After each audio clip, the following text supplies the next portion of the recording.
Hello everyone, welcome back to eleven science class number 264। और अब हम लोग एनसीईआरटी रिकैप्सुलेशन सीरीज को आगे बढ़ाते हुए एनिमल टिश्यूज का सेकंड पार्ट आज हम डिस्कस करेंगे। इस वीडियो को देखने से पहले आप जो फर्स्ट पार्ट है उसको जरूर देखो, बिकॉज वहां पे हम काफी कंसेप्ट जो काफी बेसिक्स है वहां ऑलरेडी स्टडी कर चुके हैं। उसी को कंटिन्यू करेंगे हम लोग। पिछले वीडियो में हमने बात की थी अबाउट एपिथेलियल टिश्यू, और इस वीडियो में हम लोग बात करेंगे about connective tissue and muscular tissue. दोनों ही हम लोग इस वीडियो में कवर अप कर लेंगे। देखो, जैसा कि नाम बता रहा है कनेक्टिव टिश्यू, ये एक ऐसा टिश्यू है जो बेसिकली कनेक्ट करने का काम करता है डिफरेंट टिश्यूज को। ठीक है, इसलिए it is the most abundant and widely distributed. आपकी बॉडी में सबसे ज्यादा पाया जाने वाला टिश्यू ये है। और वाइडली डिस्ट्रीब्यूटेड मतलब आपकी बॉडी में करीब करीब हर जगह पर ये कनेक्टिव टिश्यू आपको देखने को मिल जाएगा। इसका जो स्पेशल फंक्शन होता है वो होता है लिंक करना, यानी अलग अलग टिश्यूज को लिंक करना और उनको सपोर्ट करना, इसलिए इनको कहा जाता है कनेक्टिव टिश्यू। अब कनेक्टिव टिश्यू के अंदर बेसिकली क्या क्या प्रेजेंट है वो सब हम लोग स्टडी करेंगे। यहाँ पे देखो, सबसे पहले कनेक्टिव टिश्यू में प्रेजेंट होता है कनेक्टिव टिश्यू फाइबर्स, जो बेसिकली प्रोटीन के बने रहते हैं। अब इस पिक्चर में देखो, आपको ये कनेक्टिव टिश्यू का पिक्चर है। इस कनेक्टिव टिश्यू के पिक्चर में आपको यहाँ पर ये जो दिख रहे हैं ये सारे फाइबर्स हैं जो कनेक्टिव टिश्यू के अंदर प्रेजेंट होते हैं। These are fibres, different kind of fibres present in connective tissue. ये सब प्रोटीन्स के बने होते हैं बेसिकली। उसके अलावा इसमें प्रेजेंट होता है कनेक्टिव टिश्यू मैट्रिक्स, जो उसका ग्राउंड सब्सटेंस का काम करता है। हमने बात की थी about ground substance in the last video की जो बेसिक सब्सटेंस है जिसका वो टिश्यू बना है, और उस बेसिक सब्सटेंस के अंदर कनेक्टिव टिश्यू फाइबर्स और कनेक्टिव टिश्यू सेल्स प्रेजेंट होते हैं। उसी को आप कहते हो ग्राउंड सब्सटेंस या फिर कनेक्टिव टिश्यू मैट्रिक्स। फाइबर्स की अगर बात करें तो फाइबर्स स्ट्रेंथ प्रोवाइड करते हैं, इलास्टिसिटी प्रोवाइड करते हैं और फ्लेक्सिबिलिटी प्रोवाइड करते हैं किसी भी टिश्यू को। बेसिकली फाइबर्स अलग अलग टाइप के रहते हैं, जैसे कोलेजन और इलास्टिन। तो स्ट्रेंथ और इलास्टिसिटी ये दोनों इन फाइबर्स की वजह से होता है। These fibers, remember, are released by some cells called as fibroblast। तो एक कनेक्टिव टिश्यू के अंदर आपको एक टाइप का सेल मिलता है इसी मैट्रिक्स में जिसको हम कहते हैं फाइब्रोब्लास्ट, और यही फाइब्रोब्लास्ट जो है इन सेल्स का फॉर्मेशन करता है। These fibers are present in all connective tissue except blood। Remember, blood is an example of connective tissue, but blood के अंदर ये fibers present नहीं होते कभी भी। It is the only connective tissue which don't have fibers। ये दो type का होता है, कोलेजन फाइबर और elastin fibre. Collagen fibre basically जो है वो आपको स्ट्रेंथ प्रोवाइड करता है, और इलास्टिन फाइबर जैसा आपको नाम सजेस्ट करता है ये इलास्टिसिटी प्रोवाइड करता है किसी भी कनेक्टिव टिश्यू को। बस आपको ये ध्यान रखना है कि fibres are of two types, collagen and elastin. इससे ज्यादा एनसीईआरटी ने डिटेल में कुछ भी एक्सप्लेन नहीं किया हुआ है। कनेक्टिव टिश्यू मैट्रिक्स की अगर बात करें तो मैट्रिक्स के बारे में एक चीज ध्यान रखना, matrix is made up of a modified polysaccharide. ये जो है ये बेसिकली एक मॉडिफाइड पॉलीसैकेराइड का बनता है, और इस मैट्रिक्स को रिलीज किया जाता है कनेक्टिव टिश्यू के सेल्स के थ्रू। यानी कनेक्टिव टिश्यू के सेल्स एक मॉडिफाइड पॉलीसैकेराइड बनाता है, और ये पॉलीसैकेराइड इसका ग्राउंड सब्सटेंस का काम करता है, और इसी ग्राउंड सब्सटेंस में प्रेजेंट होते हैं कनेक्टिव टिश्यू के सेल्स और कनेक्टिव टिश्यू के फाइबर्स। नाउ कनेक्टिव टिश्यू के टाइप्स देखना। Connective tissue basically loose connective tissue, dense connective tissue और स्पेशलाइज्ड कनेक्टिव टिश्यू, ये तीन टाइप का रहता है कनेक्टिव टिश्यू। क्या मतलब है वो हम देखते हैं, वापस देखिए यहाँ पर। कनेक्टिव टिश्यू तीन type, loose connective, dense connective और स्पेशलाइज्ड कनेक्टिव टिश्यू। अब जैसा कि नाम बता रहा है लूज कनेक्टिव टिश्यू, यानी एक ऐसा कनेक्टिव टिश्यू जिसमें सेल्स फाइबर्स बेसिकली लूज हो मतलब कि कॉम्पैक्टली अरेंज्ड नहीं रहते, दूर दूर रहते हैं वो। ठीक है। Dense connective tissue, dense connective tissue वो टिश्यू है जिसमें फाइबर्स जो है बहुत कॉम्पैक्टली प्लेस्ड हैं अच्छे से, इसलिए डेंस कनेक्टिव टिश्यू। और स्पेशलाइज्ड कनेक्टिव टिश्यू ये कुछ स्पेशलाइज्ड टिश्यू है जो अपना एक particular special function carry out करता है। देखेंगे हम कौन कौन से आते हैं इसमें। लूज कनेक्टिव टिश्यू की बात करें तो cells and fibres are loosely arranged in a semi fluid matrix, मतलब ऐसा मैट्रिक्स, और मैट्रिक्स के अंदर सेल्स और फाइबर्स लूजली प्लेस्ड हैं, ज्यादा जो है भीड़भाड़ नहीं होती इसके अंदर। डेंस कनेक्टिव टिश्यू में भीड़भाड़ वाला कनेक्टिव टिश्यू है, क्यों? क्योंकि सेल्स और फाइबर्स कॉम्पैक्टली प्लेस्ड है, ठूस ठूस के भरे हैं हमने सेल्स और fibres. Loose connective tissue again दो टाइप का है, एरियोलर टिश्यू और एडिपोज टिश्यू। इन दोनों के बारे में हम लोग थोड़ी देर में और डिस्कशन करेंगे। डेंस कनेक्टिव टिश्यू को भी दो पार्ट में डिवाइड किया गया है, डेंस रेगुलर और डेंस इरेगुलर। देखो सिंपल सा फर्क है दोनों में। रेगुलर मतलब इनमें जो फाइबर्स है ना, ये फाइबर्स का एक रेगुलर अरेंजमेंट है, प्रॉपर इस तरह के आपको फाइबर के बंडल्स दिखेंगे। जबकि डेंस इरेगुलर में फाइबर्स का कोई रेगुलर अरेंजमेंट नहीं है, इस तरह से हैपजार्ड जो है फाइबर्स प्लेस किए गए हैं, इसलिए रेगुलर और इरेगुलर इस तरह से हम इन्हें डिफाइन करते हैं. There is regular orientation of fibres and irregular orientation of fibres. Now dense regular is of again two types, tendons and ligaments. I mean these are the examples of dense regular tissues. ठीक है, tendons जो है वो basically एक bone को muscle से attach करता है और लिगामेंट बोन को बोन से अटैच करता है. I explain these things again जब हम लोग ये डेंस टिश्यूज की बात करेंगे. और स्पेशलाइज्ड कनेक्टिव टिश्यू जैसा कि हमने बोला वो एक स्पेशल फंक्शन कैरी आउट करते हैं, जैसे बोन, कार्टिलेज और ब्लड. तो रिमेंबर, बोन, कार्टिलेज और ब्लड ये तीनों कनेक्टिव टिश्यू के ही टाइप्स हैं. सबसे पहले देखते हैं लूज कनेक्टिव टिश्यू. जैसा हमने बात किया कि फाइबर्स और सेल्स लूजली प्लेस्ड है, ज्यादा इनका कॉम्पैक्ट अरेंजमेंट नहीं होता. तो areolar tissue, cells and fibres are loosely arranged in a semi fluid matrix. अभी आपके सामने एक एरियोलर टिश्यू का स्ट्रक्चर दे रखा है. यहाँ पे आप देखो, ये जो है मैं इस पूरे स्ट्रक्चर को आपको एक्सप्लेन कर रहा हूँ.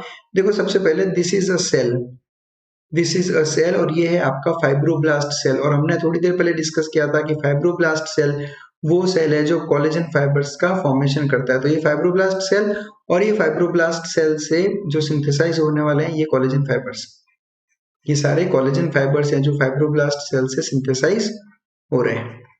उसके अलावा इसके अंदर प्रेजेंट होता है एक मैक्रोफेज जो बेसिकली फैगोसाइटोसिस का काम करता है. आपने ह्यूमन हेल्थ में पढ़ा होगा क्लास 12th में कि macrophages are responsible for phagocytosis, यानी किसी भी तरह का फॉरेन मटेरियल या कोई पैथोजन जब एंटर करता है तो ये मैक्रोफेज उसको खत्म करेगा. उसके अलावा these are collagen fibres, fibroblast और एक प्रेजेंट होता है मास्ट सेल. मास्ट सेल बहुत ज्यादा इंपॉर्टेंट है नीट के पॉइंट ऑफ व्यू से. मास्ट सेल के बारे में ध्यान रखना, मास्ट सेल ही वो सेल है which is responsible for inflammation and allergy. Mast cell basically जब इसको इंजरी होती है तो इंजरी में मास्ट सेल रिलीज करता है हिस्टामिन और ये histamine is responsible for inflammation and allergy. ये सब कुछ क्लास 12 की एनसीईआरटी ह्यूमन हेल्थ वाले चैप्टर में एक्सप्लेन किया हुआ है, जो मैं वहां से रेफरेंस यहाँ पर आपको बता रहा हूँ. It basically serves as a support framework for epithelium. Basically क्या होता है, देखो एपिथेलियम की अगर मैं बात करूँ तो एपिथेलियम की कोई ब्लड सप्लाई नहीं होती. ठीक है, एपिथेलियम की कोई नर्व सप्लाई नहीं होती, यानी एपिथेलियम को न्यूट्रिशन के लिए कनेक्टिव टिश्यू पे डिपेंड रहना पड़ता है. तो मोस्ट ऑफ द एपिथेलियम के नीचे आपको ये एरियोलर टिश्यू मिलेगा ही मिलेगा जो बेसिकली सपोर्ट प्रोवाइड करेगा उस एपिथेलियम को. बाकी अदरवाइज एपिथेलियम क्या है, एपिथेलियम एक बहुत पतली सी लेयर है, चाहे वो कंपाउंड एपिथेलियम हो या सिंपल एपिथेलियम हो, पतली सी लेयर रहती है. तो इस पतली सी लेयर के नीचे प्रेजेंट होता है एरियोलर टिश्यू जो एक फ्रेमवर्क, एक सपोर्ट प्रोवाइड करता है इस एपिथेलियल टिश्यू को. For example present beneath the skin, again skin जो है वो एपिथेलियम है, तो उस एपिथेलियम के नीचे की तरफ प्रेजेंट होता है एरियोलर टिश्यू. मैं आपको एक पिक्चर के थ्रू एक्सप्लेन करूंगा थोड़ी देर में. और देखो एरियोलर टिश्यू में प्रेजेंट होता है फाइब्रोब्लास्ट जो फाइबर्स को प्रोड्यूस करते हैं. उसके अलावा मैक्रोफेज, जैसा हमने बोला कि ये एक बेसिकली फैगोसाइटोसिस का काम करता है. और मास्ट सेल जो है हिस्टामिन रिलीज करता है that produces inflammation and allergy. Next हम बात करते हैं एडिपोज टिश्यू. एडिपोज टिश्यू के बारे में आप सब लोग एक चीज बहुत अच्छे से जानते हो कि ये बेसिकली फैट स्टोरेज का काम करता है. ये काम कनेक्टिव टिश्यू है ये बेसिकली, और ये उसके साथ साथ में फैट भी स्टोर करता है. तो इनके जो सेल्स हैं वो स्पेशलाइज्ड है टू स्टोर फैट. यहाँ पे देखो आप इस पिक्चर में, ये अगेन एनसीईआरटी का पिक्चर है इसलिए अच्छे से देखो आप. ये एक सिंगल एडिपोसाइट है. This complete is a single adipocyte. What is adipocyte, मतलब कि एडिपोज टिश्यू का जो सेल होता है उसको हम कहते हैं एडिपोसाइट. इस एडिपोसाइट को अगर आप अच्छे से देखोगे एडिपोज टिश्यू के सेल को, तो आप यहाँ देखो इसका मैक्सिमम जो एरिया है इस एडिपोज टिश्यू के सेल का है, जो येलो कलर में दिखा रखा है, ये मैक्सिमम एरिया जो है ये फैट स्टोरेज एरिया है, यानी इसमें फैट प्रेजेंट है. अब फैट स्टोरेज एरिया इतना बड़ा है कि इसका जो साइटोप्लाज्म है वो केवल पेरिफेरी पे आपको थोड़ा सा दिख रहा होगा. यहाँ क्लियर देखो एनसीईआरटी का पिक्चर है, इसलिए पिक्चर में जो जो दिख रहा है इसके कैरेक्टर्स वो सब मैं आपको बता देता हूँ. यहाँ पे साइटोप्लाज्म कहाँ प्रेजेंट है, केवल पेरिफेरी पे. और न्यूक्लियस को भी देखोगे तो उस फैट की वजह से न्यूक्लियस भी साइड में आकर एक जगह पर पेरिफेरी में आकर मौजूद है. इसका न्यूक्लियस यहाँ पे देखो आप, दिस इज द न्यूक्लियस जो पेरिफेरी में आ गया. ये दूसरे सेल का न्यूक्लियस, ये भी दूसरे सेल का न्यूक्लियस. क्यों, क्योंकि न्यूक्लियस शिफ्ट हुआ because of the fat storage area. Fat इतना ज्यादा स्टोर करता है एडिपोज टिश्यू। तो एनसीईआरटी के पिक्चर्स है, तो एनसीईआरटी के पिक्चर्स को आप अच्छे से स्टडी करें बिकॉज एग्जाम में क्वेश्चंस डायरेक्ट डायग्राम बेस्ड पूछे जाते हैं। अब ये फैट स्टोर कब करता है? जब न्यूट्रिएंट्स आपकी बॉडी में जब एक्सेस में हो जाते हैं तो उनको स्टोर कर लिया जाता है इनटू फैट्स। अब जरूरी नहीं है कि फैटी एसिड से फैट्स में कन्वर्ट हो, ग्लूकोज को भी जब एक्सेस में होता है ग्लूकोज तो उसको भी आप फैट में कन्वर्ट कर सकते हो। ये फंक्शन है एडिपोज टिश्यू का। Example present beneath the skin. अब आपने देखा रहेगा कुछ लोग होते हैं जिनके गाल ऐसे बढ़िया फूले फूले टाइप रहते हैं, थाइज में अच्छा खासा फैट जमा होता है, तो सारा फैट जो जमा है वो मोस्टली इसी स्किन के जो नीचे जो एडिपोज टिश्यू है वहां पे डिपॉजिट है। मैं इस चीज को और क्लियर करता हूँ। देखो यहाँ पे मैं स्किन का ही डायग्राम ले लेता हूँ आपके लिए। ये डायग्राम एनसीईआरटी बेस्ड नहीं है बट आपको एक्सप्लेन करने के लिए लिया है। सी स्किन का सबसे ऊपर वाला लेयर इज ऑब्वियसली एपिथेलियम, और इस एपिथेलियम को स्किन में कहा जाता है एपिडर्मिस। अब एपिडर्मिस एपिथेलियम है तो उसके नीचे जो है प्रेजेंट होता है dermis. So this dermis is basically areolar connective tissue. हमने बोला था एपिथेलियम के नीचे प्रेजेंट होता है एरियोलार कनेक्टिव टिश्यू, तो ये जो डर्मिस वाला पार्ट है दिस इज एरियोलार कनेक्टिव टिश्यू, और इस डर्मिस के नीचे अगर आप देखोगे तो पूरा का पूरा एडिपोज टिश्यू प्रेजेंट है। दैट्स व्हाई वी से कि आप जितना ज्यादा वर्कआउट करते हो उतना ज्यादा आप थिन और फिट रहते हो बिकॉज एडिपोज टिश्यू जमा नहीं होता। और यही अगर हम लोग ज्यादा एक्सरसाइज नहीं करें या अपना फिजिकल एक्टिविटी बहुत कम हो तो हम लोग जो भी खा रहे हैं वो एक्सेस में जाकर एडिपोज टिश्यू में स्टोर होता है और अपना वेट गेन होता रहता है। नेक्स्ट हम बात करते हैं डेंस कनेक्टिव टिश्यू की। कॉम्पैक्टली प्लेस्ड होंगे कोलेजन फाइबर्स और सेल्स। और डेंस रेगुलर टिश्यू बोल रहा हूं मतलब कि बहुत रेगुलर प्रॉपर अरेंजमेंट होगा फाइबर्स का। यहाँ आप देखो आपको क्लियर दिख रहा है कि किस तरह से फाइबर्स एक दूसरे के पैरेलल एक रेगुलर अरेंजमेंट कर रहे हैं। तो ये एग्जांपल है रेगुलर डेंस कनेक्टिव टिश्यू का। अगेन यहाँ पे भी आप देख सकते हो कि क्लियर फाइबर्स प्रेजेंट है यहाँ पर प्रॉपर पैरेलल बंडल्स में, और इन फाइबर्स के बीच बीच में आपको फाइब्रोब्लास्ट भी दिख रहे हैं। ये फाइब्रोब्लास्ट ही इन फाइबर्स का फॉर्मेशन कर रहे हैं। तो fibroblast are present in rows between parallel bundle of fibres. Fibres के पैरेलल बंडल्स के बीच में जो है फाइब्रोब्लास्ट आपको देखने को मिलेंगे। तो ये प्रॉपर रेगुलर अरेंजमेंट है, तो डेंस रेगुलर टिश्यू का एग्जांपल। अब रेगुलर टिश्यू के जो एग्जांपल्स है उसमें सबसे पहला एग्जांपल है टेंडन का। टेंडन समझो आप लोग, देखो यहाँ पर ये मसल है, ये मसल है और ये बोन है। मसल बोन पे डायरेक्टली अटैच होने की बजाय एक कनेक्टिव टिश्यू बनाती है जिसको आप कहते हो टेंडन, और टेंडन के थ्रू ये मसल यहाँ पर बोन पर अटैच होता है जिससे उसको एक बहुत ही फर्म अटैचमेंट मिलता है, और ये टेंडन फिर एक सिंगल यूनिट की तरह काम करता है इस पूरे मसल के कंट्रोल के लिए। तो दिस इज टेंडन। और इसी तरह से होता है लिगामेंट्स। लिगामेंट्स सीधा दो बोन्स को कनेक्ट करता है। बेसिकली जो जॉइंट होता है दो बोन्स के बीच में, ऐसे इस पिक्चर में देखो ये एक जॉइंट यहाँ शो कर रखा है, तो इस जॉइंट में ये अपर वाली बोन और ये लोअर वाली बोन, इन दोनों बोन्स के बीच में जो ग्रीन कलर का मैंने कनेक्टिव टिश्यू का दिखा रखा है this is a ligament.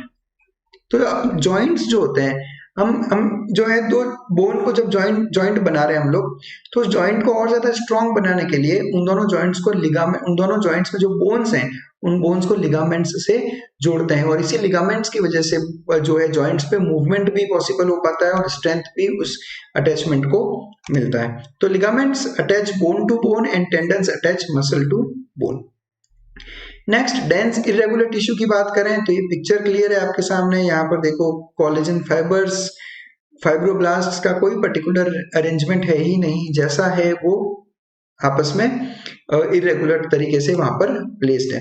Fibroblasts and many fibres which are mostly collagen are oriented differently, किसी भी डायरेक्शन में वो ओरिएंटेड है, जैसा कि ये this is present beneath the skin. Skin के नीचे भी आपको कुछ कुछ जगह पर डेंस इरेगुलर टिश्यू देखने को मिलेगा। Next we move on to specialised connective tissue. देखो इनको बहुत ध्यान से समझना आप लोग। सबसे पहले हम बात कर रहे हैं कार्टिलेज की। कार्टिलेज और बोन, ये आपको पता रहेगा ये दो स्ट्रक्चर्स होते हैं बेसिकली बॉडी में। अब ये दोनों ही सॉलिड है, कार्टिलेज भी सॉलिड है but cartilage is liable. Liable का मतलब क्या होता है, जो आराम से थोड़ा मोड़ा जा सके। आप बोन को अगर आप देखोगे तो बोन मुड़ती नहीं है, बट कार्टिलेज थोड़ा इजीली मुड़ सकता है, ठीक है। एंड दे रेसिस्ट कंप्रेशन, बिल्कुल ये कंप्रेशन नहीं होता कार्टिलेज कभी भी। ठीक है, but intercellular material is solid, जैसा बोन में रहता है, इवन बोन का भी इंटरसेल्युलर मटेरियल कैसा रहता है, सॉलिड। कार्टिलेज के सेल्स को कहा जाता है कॉन्ड्रोसाइट्स, ध्यान रखें। इवन मैं आपको बता दूं, कॉन्ड्रो एक वर्ड होता है, that means cartilage, chondro he word cartilage को रेफर करता है। तो आप कहीं पे भी ये वर्ड सुने अगर कॉन्ड्रो, तो आप समझ जाइएगा कि वहां कार्टिलेज की बात की जा रही है, और साइट्स का मतलब होता है सेल्स, यानी कार्टिलेज के सेल्स।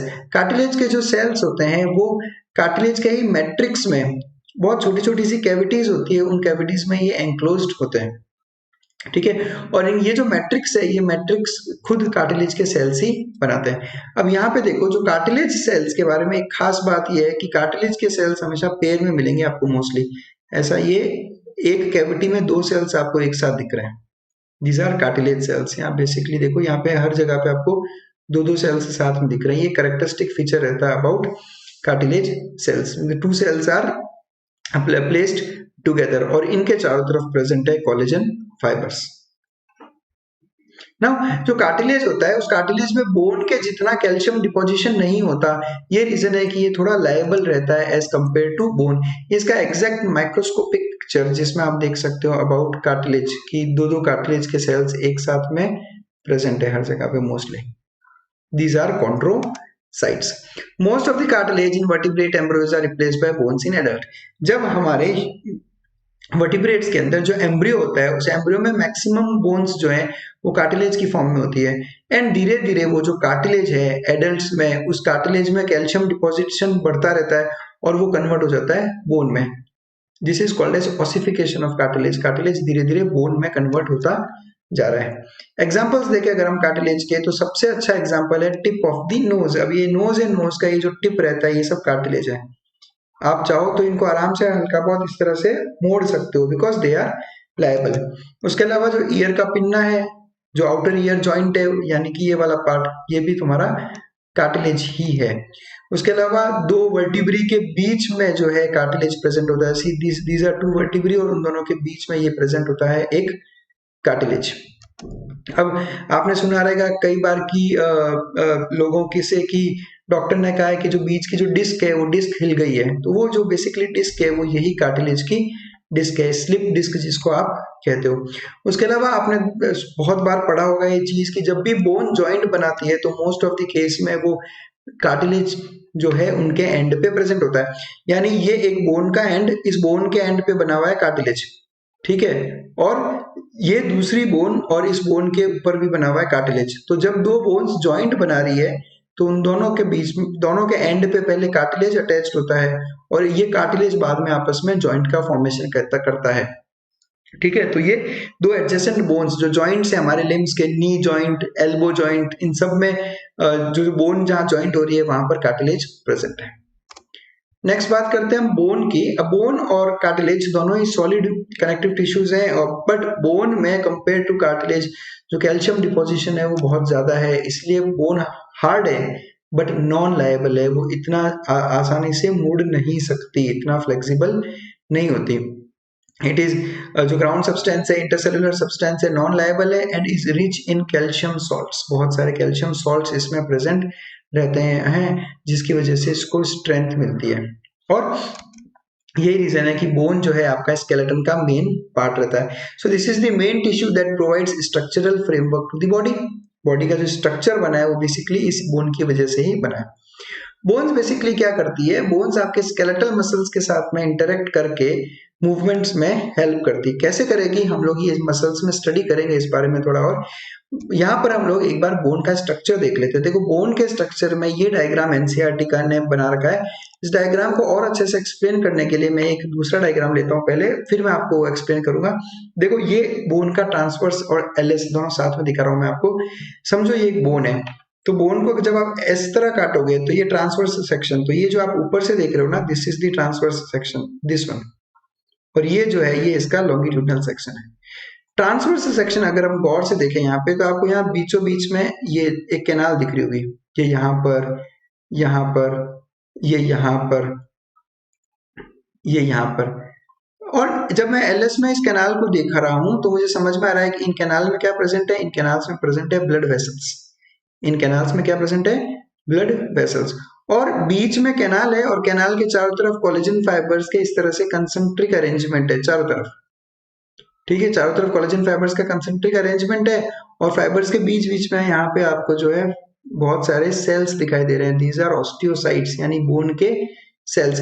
जैसे कार्टिलेज के लिए वर्ड यूज होता है कॉन्ड्रो, वैसे ही बोन के लिए वर्ड यूज होता है ऑस्टियो। तो जो बोन के सेल्स होंगे उनको आप कहोगे ऑस्टियोसाइट। तो आप ऐसा समझ लो, बीच में एक कैनाल, उसके चारों तरफ कोलेजन फाइबर्स और उन कोलेजन फाइबर्स के जो कंसेंट्रिक सर्कल्स बन रहे हैं उनके बीच बीच में ऑस्टियोसाइट्स प्रेजेंट है। तो इस तरह के मल्टीपल यूनिट्स प्रेजेंट होती है बोन के अंदर। एनसीईआरटी के पिक्चर में भी इन्होंने यही दिखा रखा है कि ये बीच में कैनाल हो गई, कैनाल के चारों तरफ प्रेजेंट है कोलेजन फाइबर, कॉन्सेंट्रिक सर्कल्स बन रही है, देखो प्रॉपर सर्कल्स बना रहे हैं, और उनके बीच बीच में प्रेजेंट है तुम्हारे ऑस्टियोसाइट्स। तो this is the structure of bone. अब बोन जो है, अगर फंक्शंस देखें बोन के डिफरेंट फंक्शंस, तो अपनी जो लिम्ब की बोन्स है वो आपकी पूरी बॉडी वेट को बेयर करती है, बिल्कुल सही बात है। उसके अलावा बोन में प्रेजेंट होता है रेड बोन मैरो, जहाँ पे ब्लड सेल्स का फॉर्मेशन हो रहा है। ये देखो, ये एक लॉन्ग बोन है और ये लॉन्ग बोन का एंड, इस लॉन्ग बोन के एंड में अगर आप देखोगे तो यहाँ पे आपको ये जो टिश्यू दिख रहा है, this is red bone marrow, और यहाँ पे आपके सारे ब्लड सेल्स आरबीसी, डब्ल्यूबीसी और प्लेटलेट्स का फॉर्मेशन होता है। ऑस्टियोसाइट्स की बात करें तो जिस तरह से कार्टिलेज के सेल्स एक कैविटी में प्रेजेंट होते हैं, उसी तरह से ऑस्टियोसाइट जो है यानी बोन के सेल्स हैं वो भी एक कैविटी में प्रेजेंट होते हैं, और उस कैविटी को हम कहते हैं lacunae. The cavity are called as lacunae. So what are lacunae? These are the spaces in which osteocytes are present. तो ये एक कंप्लीट, आप देखो यहाँ पर, this is a lacunae, this is a lacunae, ये कंप्लीट लेक्यूने है पूरा स्पेस, और इस लेक्यूने के अंदर प्रेजेंट है आपका बोन का सेल। बट कार्टिलेज के सेल्स भी लेक्यूने में है, बोन के सेल्स भी लेक्यूने में है, बट पिक्चर में एक चीज क्लियर है कि जो बोन के सेल्स हैं वो एक ही रहता है, एक लेक्यूने में एक सेल, जबकि कार्टिलेज के एक लेक्यूने में दो कार्टिलेज के सेल्स रहते हैं, जैसा हमने थोड़ी देर पहले पिक्चर में देखा था। उसके अलावा बोन्स का काम होता है सपोर्ट करना और सॉफ्टवेयर टिश्यूज और ऑर्गन्स को प्रोटेक्ट करना। जैसे अब यहाँ पे देखो आप, ये आपका पेल्विक गर्डल, ठीक है, और ये आपकी एंड की वर्टिब्रा। तो ये इन सब ने मिलकर बीच में पूरे रिप्रोडक्टिव सिस्टम और एक्सक्रीटरी सिस्टम को जो है प्रोटेक्ट करके रखा हुआ है। सिमिलरली रिब्स है, तो रिब्स आपके लंग्स को प्रोटेक्ट करके रखती है। वर्टिब्रल कॉलम भी बैक साइड से सारे ऑर्गन्स को जो है प्रोटेक्ट करके रखती है। नेक्स्ट बात करते हैं ब्लड के बारे में। ब्लड में बेसिकली एनसीईआरटी ने इस पर्टिकुलर चैप्टर में ज्यादा एक्सप्लेनेशन नहीं दिया है, क्योंकि ब्लड का एक्सप्लेनेशन मेन सर्कुलेटरी वाले सिस्टम में है। बट जितना एनसीईआरटी ने लिखा है उतना मैं आपको बता दूं कि एक फ्लूइड कनेक्टिव टिश्यू है जिसमें प्लाज्मा प्रेजेंट होता है, यानी जो इसका फ्लूइड वाला पार्ट है, और कुछ ब्लड सेल्स होते हैं जैसे आरबीसीज, डब्ल्यूबीसीज और प्लेटलेट्स। ये एक आपकी बॉडी का सबसे मेन सर्कुलेटिंग फ्लूइड है जो through out the body circulate होता रहता है, और इसी की हेल्प से, इसी के सर्कुलेशन की वजह से आप पूरी बॉडी में ग्लूकोज, ऑक्सीजन और बाकी सब सब्सटेंसेस का मूवमेंट जो करवा रहे हो बॉडी में, that is because of blood. तो बेसिकली ब्लड के अंदर डब्ल्यूबीसीज, आरबीसीज और प्लेटलेट्स प्रेजेंट रहते हैं, और ये एनसीईआरटी का पिक्चर है जिसमें इन्होंने ऐसा डिस्क शेप्ड आरबीसीज, डब्ल्यूबीसी का डिफरेंट शेप्स और प्लेटलेट्स जो है शो कर रखे हैं। ब्लड के बारे में हम लोग और डिटेल में सर्कुलेटरी सिस्टम में वहां पर ही स्टडी करेंगे, बिकॉज हम लोग कंप्लीट एनसीईआरटी समरी की ही बात कर रहे हैं यहाँ पे। नेक्स्ट टिश्यू है अपना मस्कुलर टिश्यू। एपिथेलियल टिश्यू हमने पिछले वीडियो में डिस्कस किया, इस वीडियो में हमने कनेक्टिव टिश्यू की बात की। अब हम बात करेंगे यहाँ पे मसल टिश्यू की। देखो, सबसे पहला जो वर्ड आ रहा है वो है मसल फाइबर। इस वर्ड को यहाँ पे क्लियर करना बहुत जरूरी है। देखो, एक मसल सेल की अगर मैं बात करूं तो एक मसल सेल जो रहता है इलोंगेटेड रहता है, ठीक है, सिलेंड्रिकल रहता है, ये फाइबर के जैसा दिखाई देता है, इसलिए एक मसल सेल को ही मसल फाइबर कहा जाता है। ये चीज आप ध्यान रखिएगा, बहुत से स्टूडेंट्स यहाँ कंफ्यूज रहते हैं। एक single muscle cell because it appears like a fibre is called as a muscle fibre. तो कोई अलग से मसल फाइबर का कंसेप्ट नहीं है, ध्यान रखना। A muscle cell is only called as a muscle fibre. Picture देखो यहाँ पे मैं आपको समझाता हूँ। यहाँ पे देखो, this is a muscle, this is a muscle. ये व्हाइट वाला पोर्शन क्या है? हमने थोड़ी देर पहले देखा था, ये टेंडन है जो इस मसल को जो है बोन से कनेक्ट करेगा। इस मसल को जब हम लोग और एनलार्ज्ड व्यू में देखें यहाँ पे, तो देखो ये जो है ये एक सिंगल मसल फाइबर या एक सिंगल मसल सेल है। This is a muscle fibre. इस मसल फाइबर के अंदर हम see, because it is a muscle fibre, तो ये एक सेल है, तो ये होगी इसकी प्लाज्मा मेम्ब्रेन, ये इसकी प्लाज्मा मेम्ब्रेन। और प्लाज्मा मेम्ब्रेन के अंदर इसका साइटोप्लाज्म होगा। बिल्कुल। अब यहाँ पर अगर आप साइटोप्लाज्म को गौर से देखें तो साइटोप्लाज्म के अंदर भी आपको इस तरह के सिलेंड्रिकल फाइबर्स दिखाई दे रहे होंगे। These are called as myofibrils. These are called as myofibrils. Myo is a word which means muscle. Fibrils means smaller form of fiber is called as fibrils. जैसे हम बोलते हैं ना ट्यूब, और ट्यूब से भी छोटा है तो ट्यूब्यूल, वैसे ही फाइबर और फाइबर से भी छोटा हो तो फिब्रिल। यानी मसल फाइबर यानी मसल सेल के साइटोप्लाज्म के अंदर भी कुछ फाइबर लाइक स्ट्रक्चर्स होते हैं छोटे छोटे, जिनको आप कहते हो मायोफिब्रिल्स। तो आपको ध्यान रखना है कि मसल फाइबर के साइटोप्लाज्म के अंदर प्रेजेंट होते हैं मायोफिब्रिल्स, यानी बहुत सारे मायोफिब्रिल्स प्रेजेंट है साइटोप्लाज्म में, किसके, मसल फाइबर में। अब ये जो मसल फाइबर हैं, अगर हम गौर से देखें तो ये एक मसल फाइबर, ये बहुत सारे मसल फाइबर इस तरह से एक बंडल की फॉर्म में प्रेजेंट है। ये एक बंडल है किसका, मसल फाइबर्स का, और इस बंडल के चारों तरफ प्रेजेंट होती है कनेक्टिव टिश्यू की कवरिंग। सिमिलरली जो अपना एक सिंगल मसल सेल है, उस मसल सेल के चारों तरफ भी एक कनेक्टिव टिश्यू की यहाँ पर कवरिंग रहेगी। मतलब मसल सेल का प्लाज्मा मेम्ब्रेन और प्लाज्मा मेम्ब्रेन के ऊपर कनेक्टिव टिश्यू की कवरिंग, और बाजू में एक दूसरा मसल सेल, ठीक है, फिर तीसरा मसल सेल, और ये सभी मसल सेल्स मिलकर बना रहे हैं एक मसल सेल्स का बंडल। इस बंडल के ऊपर प्रेजेंट होगी कनेक्टिव टिश्यू की लेयर। इस तरह के बहुत सारे बंडल्स विद अपना अपना कनेक्टिव टिश्यू का लेयर मिलकर बनाते हैं एक मसल, और बाद में इस मसल के ऊपर भी एक कनेक्टिव टिश्यू की लेयर प्रेजेंट होगी। तो ये स्ट्रक्चर बनता है मसल टिश्यू का। तो myofibrils are fine fibrils in muscle fibres, and muscle fibres जो है जब इनको स्टिमुलेशन मिलता है तभी होते हैं कॉन्ट्रैक्ट। कॉन्ट्रैक्ट होता है मतलब ये शॉर्टन होते हैं, कॉन्ट्रैक्ट होना मतलब छोटा हो जाना, तो इनकी हो जाती है शॉर्टनिंग, और कुछ टाइम बाद में वो वापस अपने आप लेंथन अप हो जाते हैं, यानी रिलैक्स हो जाते हैं। तो मसल फाइबर का छोटा होना कहलाता है कॉन्ट्रैक्शन, और मसल फाइबर का वापस लेंथन यानी इंक्रीज हो जाना कहलाता है रिलैक्सेशन। इस पिक्चर को देखो आप, इस पिक्चर में जब हाथ का मूवमेंट हो रहा है तो इस हाथ के मूवमेंट की तरफ की वजह से ये जो मसल है ये क्या हो गई, शॉर्टन अप, ठीक है, और ये जब हाथ वापस रिलीज हुआ तो ये क्या हो गई, lengthen. This is called as muscle contraction. और अगर इस मसल कॉन्ट्रैक्शन में केवल इस मसल का रोल नहीं है, इस टेंडन को देखो आप, ये टेंडन कनेक्टेड है बोन से, इसलिए हमने पिछले जब बोन की स्टडी की थी तो उसमें हमने बोला था कि बोन और मसल मिलकर बॉडी के सारे मूवमेंट्स के लिए रिस्पॉन्सिबल होते हैं। अब मस्कुलर एक्शन से बॉडी में कौन कौन से मूवमेंट्स पॉसिबल है, अगर हम लोग उनकी बात करें तो मसल्स की वजह से आपकी बॉडी मूव करती है अपने एनवायरनमेंट में चेंज के हिसाब से, यानी आप जो है जो मूवमेंट करते हो बेसिकली वो मसल्स की वजह से। और उसके अलावा आप अगर किसी एक जगह पे खड़े भी हो तो आपको ऐसा फील हो रहा होगा कि मसल को मूवमेंट नहीं हो रहा, लेकिन आपका जो सिर्फ खड़े रहने में भी जो बैलेंस मेंटेन हुआ, that is because of also because of some muscular actions. तो this is called as static balance, यानी आप जो खड़े खड़े बैलेंस हैं, और वो जो दूसरा बैलेंस है वो होता है आपका मूवमेंट वाला बैलेंस, यानी डायनामिक बैलेंस। नाउ मसल भी अगेन कुछ टाइप्स की होती है, जिसमें स्केलेटल मसल्स, स्मूथ मसल्स और कार्डियक मसल्स हैं बेसिकली।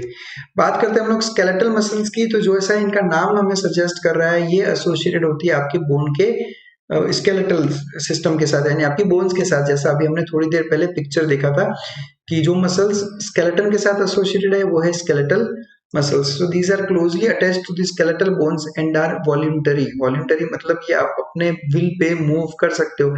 मैं जो अपना हाथ का मूवमेंट कर रहा हूँ, ये सारे मूवमेंट्स मैं ये अपने विल पे कर पा रहा हूँ, दैट्स बिकॉज ये जो मसल्स हैं, ये जो मसल्स हैं वो वॉलंटरी मसल्स है, वो मेरे विल के अकॉर्डिंग काम करती है। कि अगर हम स्ट्रक्चर की बात करें, हालांकि स्केलेटल मसल का जो कंप्लीट स्ट्रक्चर है डिटेल्ड में वो हम लोग जो है मूवमेंट एंड लोकोमोशन वाला चैप्टर में स्टडी करेंगे।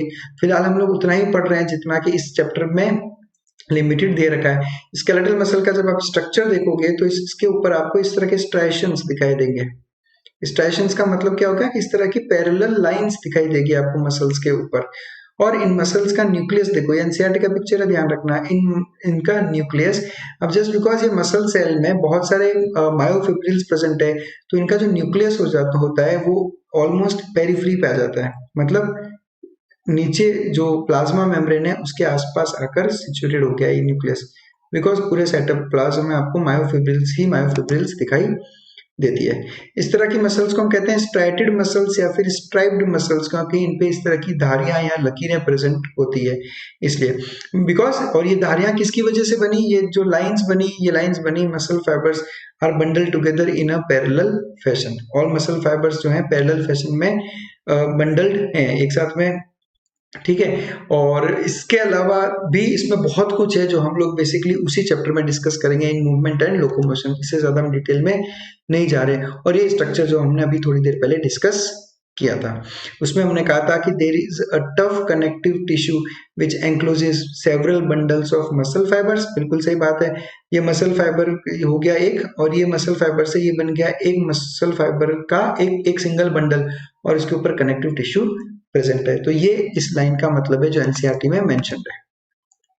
नेक्स्ट हम बात करें स्मूथ मसल्स की।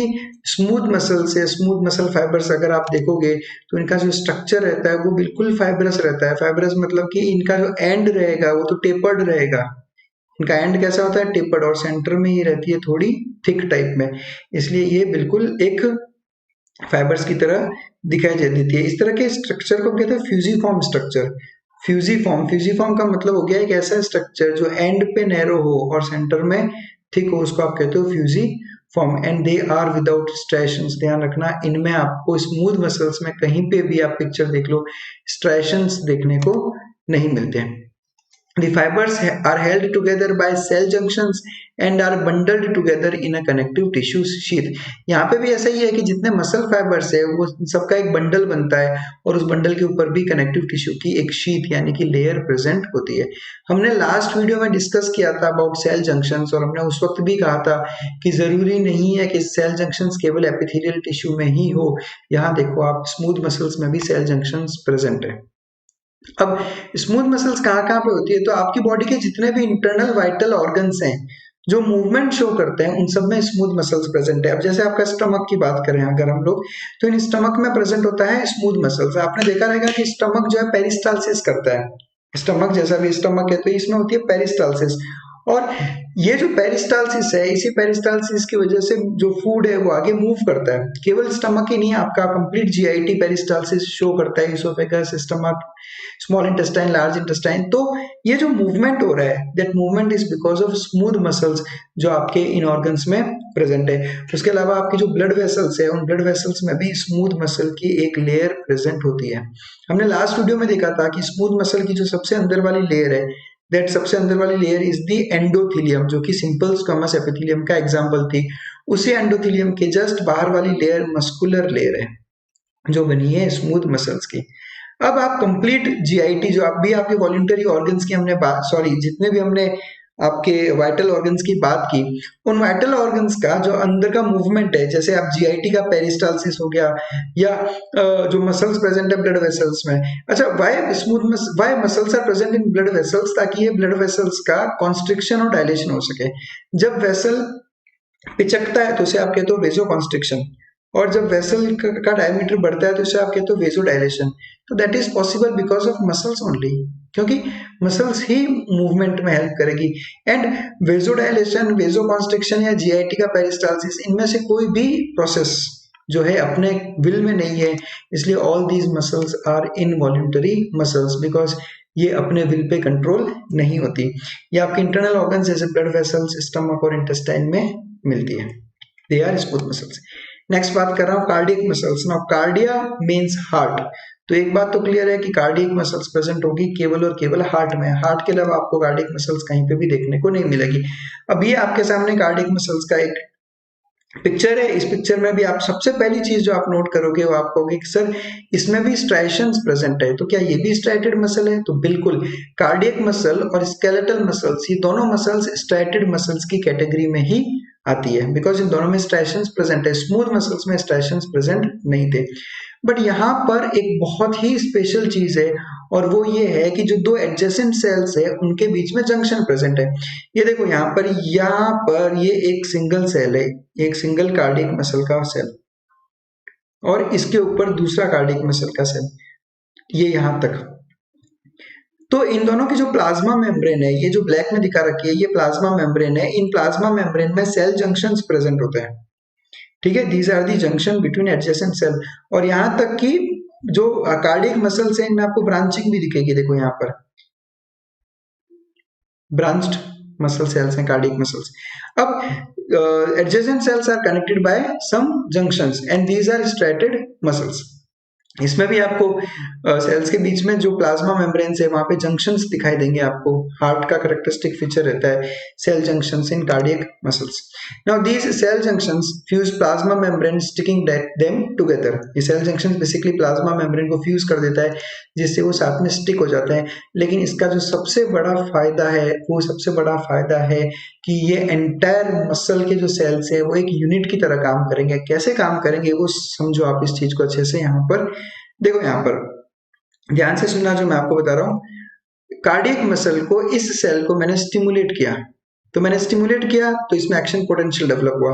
जैसे ही एक्शन पोटेंशियल इस जंक्शन तक पहुंचा ये इमीडिएटली नेक्स्ट सेल में पहुंच जाएगा, फिर यहां से ये इमीडिएटली नेक्स्ट सेल में पहुंच जाएगा, फिर ये इमीडिएटली नेक्स्ट सेल में पहुंच जाएगा। इस तरह से जो स्टिमुलस है उसकी वजह से जो एक्शन पोटेंशियल डेवलप होता है बहुत स्पीड से प्रोपगेट करता है throughout the cardiac muscles. इसलिए ऐसा कहते हैं कि all the cardiac muscles they all together act as a single unit thanks to these junctions. और इन जंक्शंस में जो ये बेसिकली इम्पल्स मूवमेंट का काम करता है वो पार्ट्स को आप कहते हो इंटरकैलेटेड डिस्क।